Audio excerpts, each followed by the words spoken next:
is Jordan Love a Super Bowl caliber quarterback? And I think we all said yes, but it's going to take, him taking that step again that he didn't last year. But then I started thinking more about the team and the Packers fans and the disappointment of last year. And when comparing them to the Lions and the Packers' struggles in the division, I was like, all right, actually, how close is Green Bay to a Super Bowl as a football team, right? Right now. Because Jordan Love clearly had to step back last year, clearly had the injury. If you look at all the statistics, they were down, of course, from the great run that he had. But when you think about it here, too, the NFL playoff teams, let me ask you guys this. For one game, right? You have to win one game.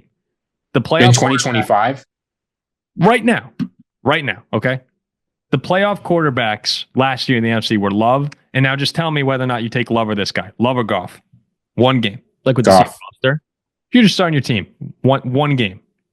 I think I'd probably take Love. Yeah? Jalen Hurts? Hurts. Jayden Daniels? Daniels. Stafford?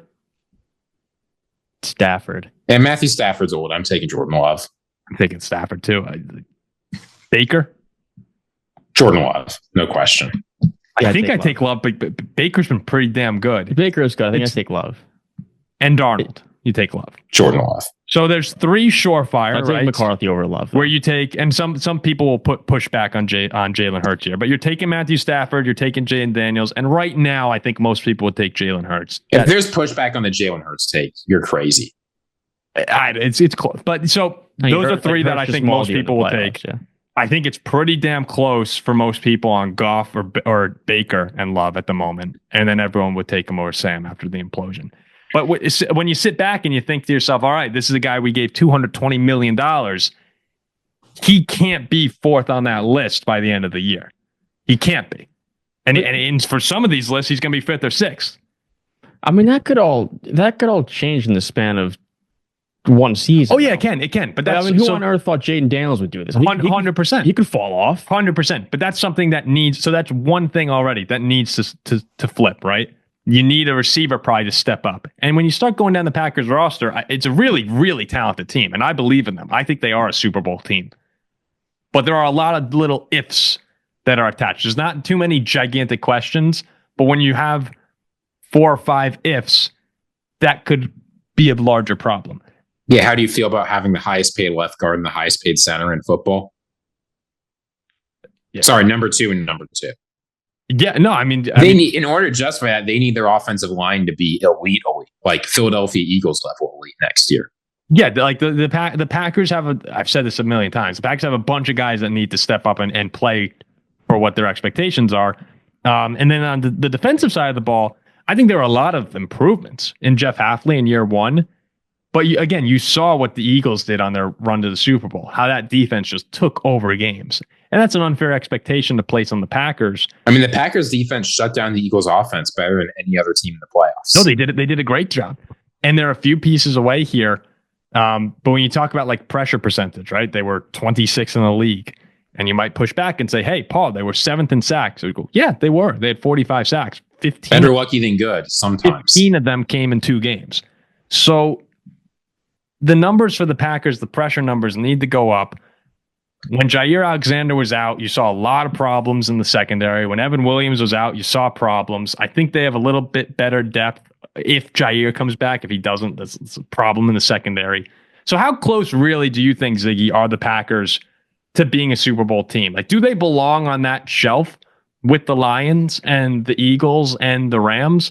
Or are they very clearly a tier 2 or tier 3 contender? I was sitting back earlier today. We're thinking about questions to ask people when we're at the NFL draft. And one of the things that was sticking in my mind was, imagine you go to a Packers fan and ask them, what's the hardest part about being a Packers fan?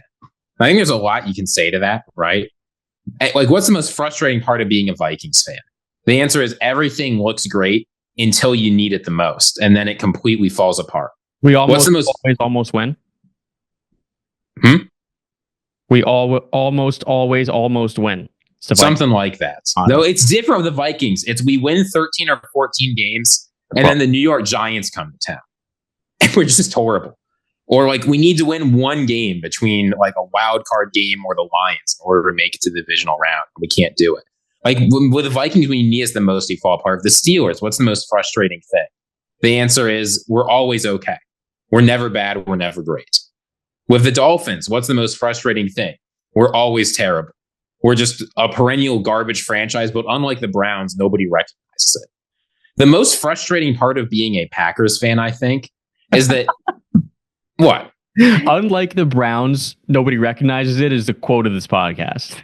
It's true. No, it's like the Dolphins have won. It's been like what 25 years. Save it, because we're going to talk. Yeah, we're going to talk about them. But here's the frustrating thing about being a Packers fan: at no point are all three units of your team good at the same time. When the offense was great in 2023, the defense was terrible. When the offense and the defense were good, the special teams absolutely sold you in a home playoff game. When the defense was really good last year, the offense had its struggles. Like you look and see all this talent, but they're never on the same page. They never play complementary football in the way you want. And that's really what the Packers need next year. I don't think they need anybody to play. What? Yeah, it's like you don't need anybody to take a huge step forward. You need everyone to play their good football at the same time. Because if half the season the offense is great and the defense is terrible, and the other half the defense is terrible and the offense is great, or your special teams continually lets you down in moments or whatever, you'll get held back. In order to win a Super Bowl, everything needs to go right for your team 4 or 5 games in a row, right? Whether you've got to like win a couple games to win your division or whether you need to go on a run, like that's just how it is. You know what's funny though? Ziggy's pretty good, and he'll make a good politician if he chooses to enter the field one day, because the question asked was, are the Packers on the same show? No. So here's the answer. Here's the answer to that question. You were talking about how the Packers really need to have talent. They need to have what ifs. Here's the only what if they need to answer. Can we all play decent football at the same time? And I think it's possible. Okay, but the track record says they're not going to. He just did it again.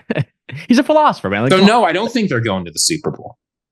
Do they belong on the tier 1 of NFC contenders? No, because the tier 1 of NFC contenders are teams that play consistent football. The Lions. I know it fell apart, but how many games did they string where they played great football until the injuries added up? The Eagles. Why have they been good? When the time comes to win the division, right? People were wondering, are the Commanders going to catch them? No, they walloped the Commanders and then went on a run for the rest of the season.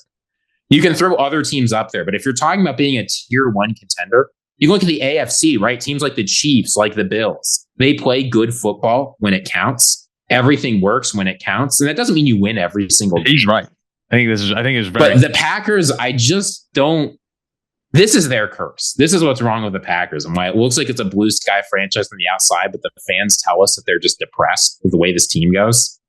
They don't put it all together for an extended stretch. And I'm just not sure that's going to happen this year. It feels like they've got so many players who are streaky, right? You have a defense that can generate 15 sacks in 2 games. And that's about all they'll do for the year. You've got an offense where a quarterback can throw 31 touchdowns and 1 interception. But who knows if he's going to get hurt again? Like, it just doesn't feel like everything's going to work out for them. So maybe this year will be different. Maybe they'll break their curse. But I'm not super optimistic.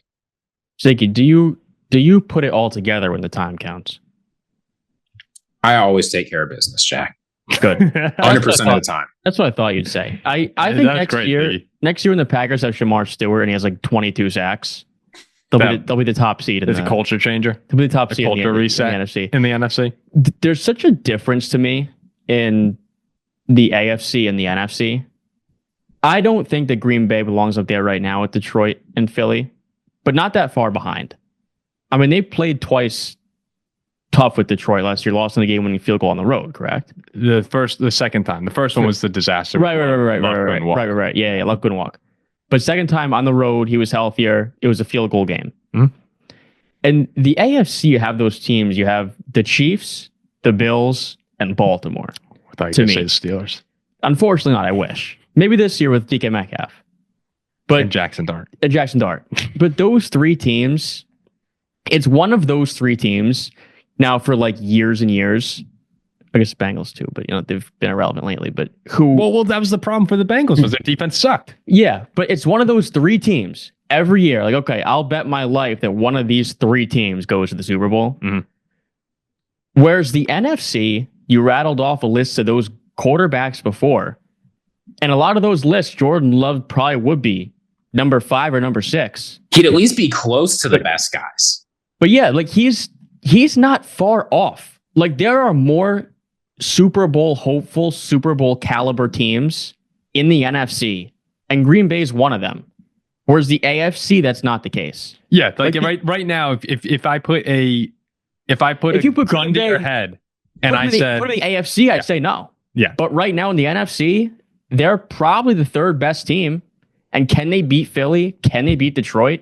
Yeah. Can the Texans beat the Chiefs or Baltimore? I don't think they can. If you look at like the NFC Championship game too, over the past few years, you have like Commanders, Eagles, Lions, 49ers, 49ers, Eagles, 49ers, Rams, Packers, Bucks, Packers, 49ers, New Orleans, Rams, Vikings, Eagles. Like there are some consistencies there. And, you know, the 49ers, it really shows how great the 49ers have been, being to like 4 of the last 5 or 4 of the last 6. But in the AFC, it's a lot of just Chiefs, Bills, Chiefs, Bills, Chiefs, Bills, Chiefs, Raiders, Chiefs. Like there's more. You are right. The NFC feels like you have more of those one-off amazing seasons by teams. Look at the Commanders. But that's because they don't. That's because none of the NFC teams have that quarterback. Yeah, the Commanders. I mean, when the problem with the Texans and why they couldn't go on a run was they had to go to Baltimore, right, during that great CJ Stroud year. Yeah. There's no equivalent of having to go to Baltimore in the NFC. Like that's what to me makes Green Bay a contender. It's I think they're good, but it's less of how I think about them and just they have a more beatable path. Like, but what's frustrating about this Packers team though, if you're a fan, is it just doesn't feel like they're making changes that are likely to address the issues. Right? The special teams have been a disaster. The game management has been a disaster. So you might think your game management and special teams coordinator, Rich Bisaccia, should eventually be out the door. Instead, he got a big extension this offseason. Well, that's why I just haven't seen evidence they're addressing the problems. That's what they're frustrated with, Ziggy. Is I mean, you see it in our comments. They're not that much worse than these teams, though. No, I don't think they are that much worse. But like what you actually might be the answer to your question of what's the biggest frustration is that they've been kind of dull lately. I mean, they signed Xavier McKinney and Josh Jacobs, but they're sort of inactive a lot of the times, it feels like. And I think that this year, that's the big pressing point. You can't say it all the time because 2 years ago they had a great offseason. But this year, I think what's pissing Packers fans off is a lot of them think we're kind of there and we need something else to push us over the edge, and we didn't do it. When the great front offices have windows, like the Rams or like the Eagles, they go all in every single year and decide we'll figure it out later. Yeah, if it didn't work, and look, if the Rams missed it, you missed your window. Like it happens, but you can reset. Same thing with the Eagles. If you miss it, you miss it. Like the 49ers, they probably missed it.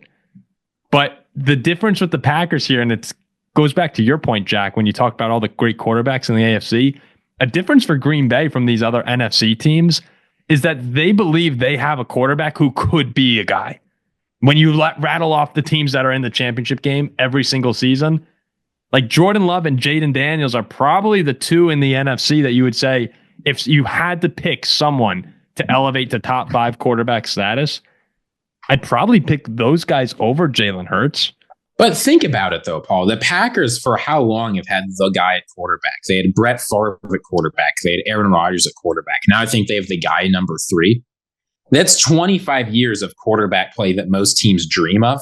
And they got 2 Super Bowls out of it. Yeah, but I know, but every single year you looked at that team, they had the fail, or not the fail, Mary. They had the Seattle helmet onside kick. You know, they got blown out by Atlanta. They lost to San Francisco a few times. Like they lost to Brady and the Bucks at home. Like there were a lot of games that they just had like a really crappy luck at the end, or B, didn't show up when they were like 13-3 and had an MVP caliber player. Like, and that's probably going to happen again. Maybe winning a Super Bowl is near impossible, and there's a huge difference in being a contender and someone who can do it versus actually getting there and winning. That's why it's absolutely insane that the two of you guys are saying the Chiefs are a bad team when for 7 straight years, well, they stink. Patrick Mahomes has done what you just said is one of the hardest things to do, is get you to an AFC championship game. It's unreal to think that team is not going back to the AFC championship. No, they're done now. For last year's, they're finished now.